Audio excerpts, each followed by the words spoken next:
Hello everybody, welcome back to Red Tool House. On today's episode, no, we're not going Mad Max.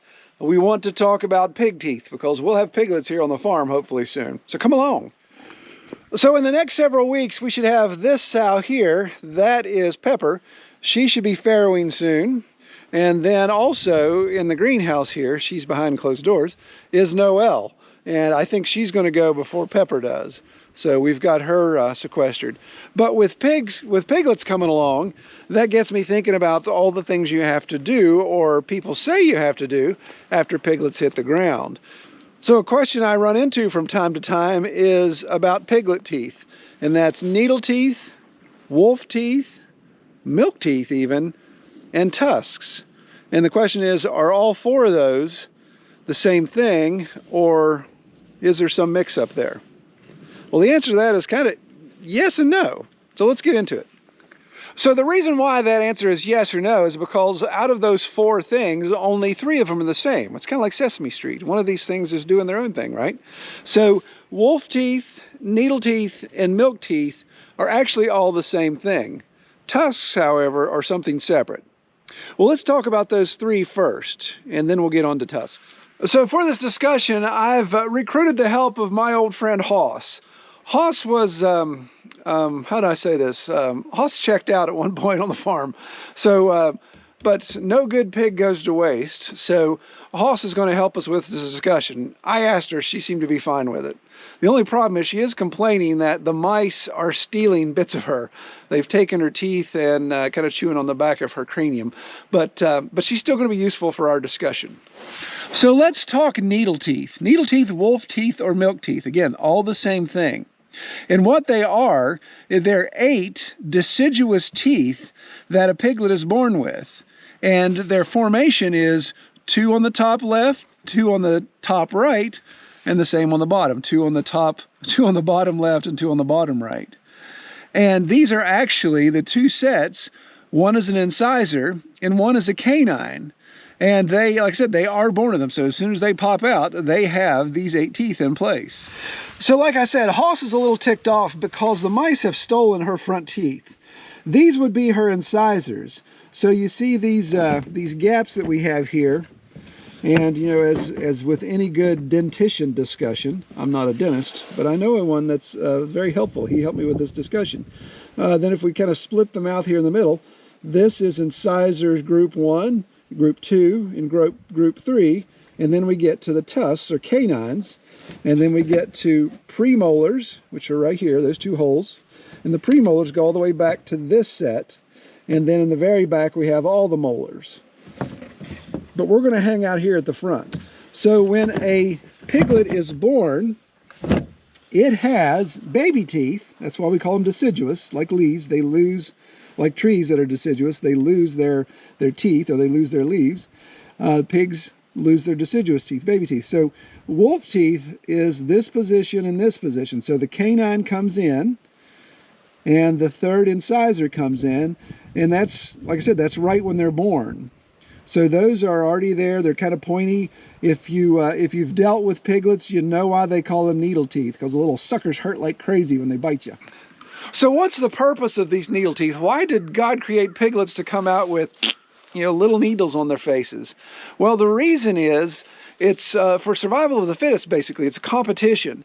If you've raised piglets before, sometimes you'll see they'll have scratches on their ears the first couple days after farrowing. And what they're doing is they're jockeying for teat position. And so the strongest is going to get the best teat, or what he thinks is the best teat at the time. And he's going to knock his brother or sisters around. And that's where you see those scratches and things. So in the wild, of course, then that becomes a big issue, especially if there's more pigs born than there are teats. Because, you know, again, survival of the fittest, the way God created, he wanted stuff to perpetuate on its own, that, you know, the runts and the small sickly ones, they get knocked out of the way, and of course they end up dying. So the needle teeth are a way that they can help as a weapon, say, nope, I'm taking that teat, you're not. So with domestic pigs, you know, with our farm pigs, where we can manage that survival of the fittest better, we can say, hey, we want to make sure that every pig gets a teat, or if there's an issue with a runt, we can even take a runt inside, or even co-nurse with another sow. So we have that ability. Now we could debate the benefits of that, but to to farmers that look at that and say, well, I want to eliminate the needle teeth because of the issues associated with them, then there's an opportunity right after the piglet's born to clip or grind those teeth. And I want to do a quick pro and con as to why you would consider doing that. Okay, so the obvious pro is it eliminates injury to piglets from one another. And the little scratches may not be that big a deal, but obviously there's always a chance to introduce infection. So by removing those needle teeth, you remove the chance for a piglet to sustain an injury that could turn into infection. Another issue that goes along with needle teeth and why it would be a pro to remove them is it could possibly eliminate teat injury for the mother, which could obviously cause her to neglect nursing. So if you've got jaws, a little piranha nipping at your teats there, then you're probably going to be like, no, get off of me type of thing. And it could actually cause the sow to not nurse very well. So what about the cons? What are the cons with removing needle teeth, either clipping or grinding? Well, clip teeth can shatter below the gum line and has the possibility of introducing infection. Improper procedure could actually make the teeth pointier. So you could go in and clip there, and you actually clip it to a pointier spot. And of course, the obvious, scooping up day-old piglets from an overprotective sow, that could prove hazardous to your health. And lastly, clipping of teeth is banned by many animal welfare certifying agencies and sustainable groups. So they've kind of seen that as unnecessary or inhumane. So in all our years of farrowing pigs here at Red Tool House, I've never clipped wolf teeth. But philosophically, I look at the point that when there's competition in piglets, that's kind of a good thing to a point. And you see that more with feeding as they get older. When you provide feed to your piglets, your feeders that you're trying to grow out, when they compete for the trough, then they tend to actually put on weight faster. They're like, hey, I got to get this before somebody else does, so get it while you can, eat while it's hot type of thing. And that allows that competition to help build weight and you get a better yield. And of course, the other thing philosophically is I like to see a mother who can push through needle teeth when it comes to nursing or the pain associated with a little chomper on her teat. You may think, well, Troy, that's cruel. Well, just ask any mother, any human mother who's raised a child who developed teeth while they were nursing. She didn't neglect, she didn't toss a child to the side and say, forget it, you're out.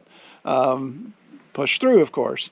So I like that mothering instinct. To me, that's part of confirmation or part of features on a sow that says, hey, she's a good mother, let's keep her. So if you decide you're going to clip needle teeth, let me give you 3 tips, and this is what I strongly recommend you do. Number 1, if you've never done it before, do some research at least.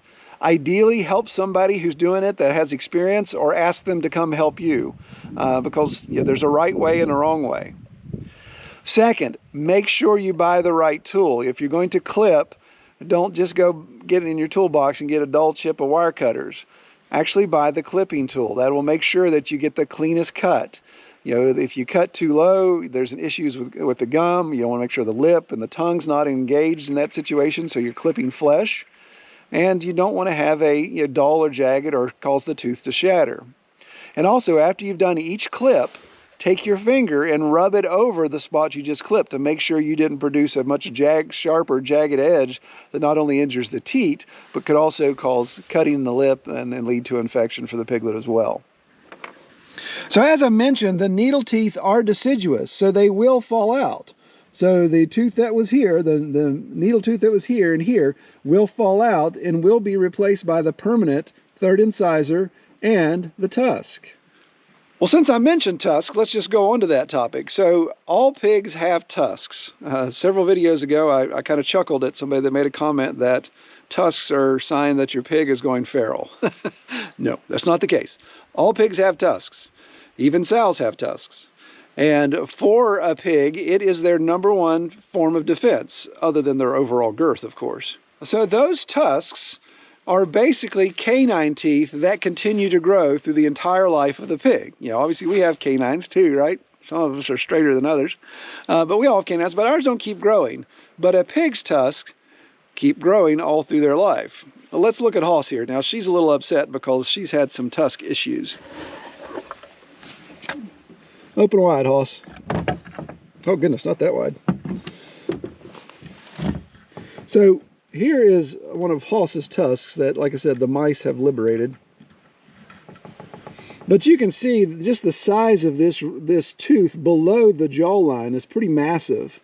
And you see this little hole there, or foramen if we wanted to get technical, then that is where the artery, the blood vessel, and the nerve would enter in. That would, of course, provide nutrients to the pulp of the tooth and allow it to keep growing. A lot of people that raise feeder pigs for processing, in that 6 to 7 month window when they get them up to market weight, usually don't have to deal with tusks in their pigs, normally because tusks really don't start to develop or erupt until the 10th to 12th month, depending on the breed. So by that time, usually you've taken your pig to market and tusks are not an issue. Now, if you have breed stock that you're raising up, then of course tusks come into play. So you may be wondering, hey Troy, how come we just don't go ahead and remove the tusks from your boars so there's not an issue of injury there between them and you, or them and themselves? And to that I say, well, yeah, I may as well go ahead and castrate them too, because that would be just as easy.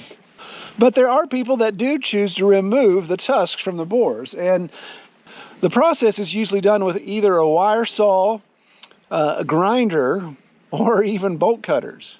So if you're considering that procedure, the pros are very obvious. A 600-pound animal without daggers sticking out of the side of his face seems nicer, right?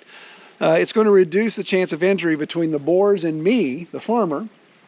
And it's also going to reduce injury between the two of them. Now, they're pretty chill right now, but anytime I separate them and come back, there's that first 2 days of reestablishing pecking order. And you can see the results of that. See some scarring here, Mongo's ear. Dan's got some cuts here behind him as well. So there's some opportunity there for injury. Look at that dagger. Oh, have you had a bottom dagger? Yeah.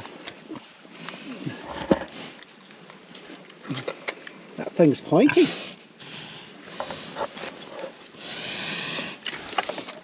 So by not having those daggers, of course, chance of injury is greatly reduced. Although a 600-pound animal without tusks is still going to kick your butt. So the cons of doing the procedure of removing or grinding or clipping tusks are pretty severe. First of all, this is not a simple procedure. I'm not going to get in here and stick my hand in his mouth with a pair of bolt cutters and get him. I'm going to have to corner him. I'm going to have to sedate him, do something there to be able to get him to chill out enough for me to take a grinder or a cutter to his teeth. That has risks all over the place. And just like with a piglet with the wolf teeth, you always have a chance of introducing infection and causing issues there. I'm going to ask Hoss to give me a hand here one more time. And here's another con for doing the procedure of removing tusks. So I've pulled the tusk out like I did earlier, and you can see the top is cracked off and the mice have been chewing on it. But recent studies have shown, and I'm going to link to an article from the National Hog Farmer website, that it was believed that the nerves in the blood vessel and the pulp didn't exceed the gum line, that it stayed below the gum line. So grinding or clipping didn't cause any issues. Oop, take off. Hang on. Ride it out with me, else. But recent studies have shown that the nerve and the blood vessel actually do extend quite a bit above the gum line. So clipping and grinding will produce quite a bit of pain and discomfort for the boar. And that can obviously be a problem, especially if you're really into the animal welfare and you don't want to cause pain, unnecessary pain to your animal. So new recommendations coming out are suggestions that to either leave the tusks completely alone or just basically mild grind the tips off of them to take the dagger-like element. But if you do decide to get in here with your boars and you're going to clip their tusks completely off, just remember it can be very painful for them. And you're going to have to do that once a year. And when you get in there to do it next year, they're going to remember. And they're going to come looking for you. Aren't they?